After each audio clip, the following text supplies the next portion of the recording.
खरं तर तिकीट वाटपावरून राडा पाहायला मिळाला होता। आता इम्तियाज जलील माझ्या सोबत आहेत। विजय रॅली एमआयएमची आपण बघू शकतो की मोठा जल्लोष एमआयएमचा छत्रपती संभाजीनगरमध्ये आपल्याला पाहायला मिळतो। जलील साहेब काय सांगाल, मोठी विजयाची रॅली काढतात? काय आहे की सर्वप्रथम मी अल्लाहचा धन्यवाद देतो। माझ्या पक्षाचे जे नेते आहे असदुद्दीन अवैसी साहब आणि अकबरुद्दीन अवैसी साहब यांना मी धन्यवाद देतो। आणि माझ्या शहरातली जे आम जनता आहे ज्यांनी मागच्या 10-15 वर्षापासून एमआयएमला जे ताकद दिलेली आहे याचाच एक परिणाम आहे की बाकी सगळे पक्ष एकमेकांसोबत होते। आणि हे जे आमच्या विरोधातले लोक होते त्यांना एक मोठा फटका या शहरातली जनताने दिलेला आहे। मागच्या वेळी आम्हाला 25 जागा आम्ही जिंकलो होतो, यावेळी 33 जागा आम्ही जिंकलेले आहे। तर मी सगळ्या लोकांचा धन्यवाद देतो। नंबर 2चा पक्ष तुम्ही छत्रपती संभाजीनगरमध्ये राहिला आहात। आम्ही पहिल्यांदा जे इलेक्शन लढलो होतो त्यावेळी सुद्धा आम्ही मेन ऑपोजिशन पार्टी होतो आणि यावेळी सुद्धा खूप एक मोठी ताकद म्हणून आम्ही इथे महाराष्ट्रामध्ये एमआयएमसाठी उभे केलेली आहे।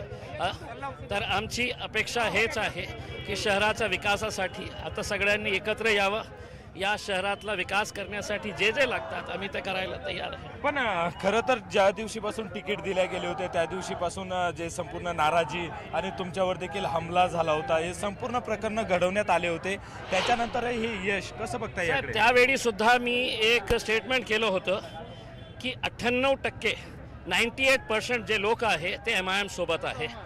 2% जे 2 नंबरचे कामं करणारे लोक आहेत ते आमच्या सोबत नाही आहे आणि त्यांना घेणारही नाही आम्ही। तर हे जे 2% लोक आहे ते कधी माझ्या गाडीवर हल्ला चढवला, कधी काळे झेंडे दाखवले, पण त्यावेळी सुद्धा मी सांगितलं होतं की या शहरातली जनता जी आहे ते एमआयएम आणि आमच्या सोबत आहे।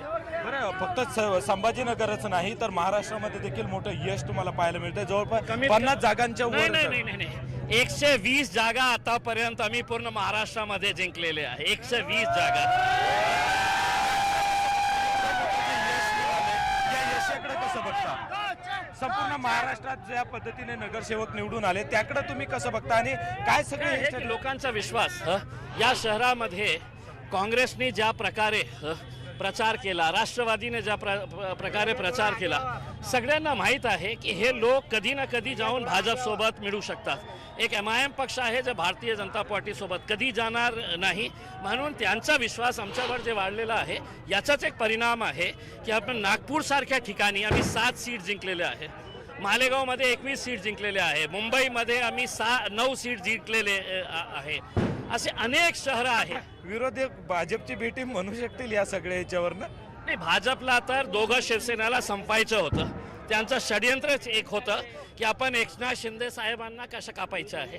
तुम्ही जबाबदारीनं बोलतात, भाजपला दोन्ही 100%। आज सर्व मोठ्या शहरांमध्ये कोणी जिंकले तर भारतीय जनता पार्टी, ते अजित पवारलाही वापरलेले आहे, ते एकनाथ शिंदे साहेबांनाही वापरलेले आहे। आणि त्यांची जी स्ट्रॅटेजी आहे ना, यूज अँड थ्रो, तर त्यांनी यूज केले, थ्रो केले, आता आम्ही आलेले आहे। संभाजीनगरमध्ये आता एवढं यश मिळालंय की तुम्हाला आता विरोधी बाकावर बसावं लागणार आहे। विरोधी पक्ष नेता म्हणून आता नंबर 2चा पक्ष असल्यामुळे तुम्हाला आहे ना, आम्ही बसू ना, एक प्रामाणिकपणे आम्ही विरोधी पक्षाची भूमिका बजावणार। आता काय मुख्य मुद्दा असणार आहे?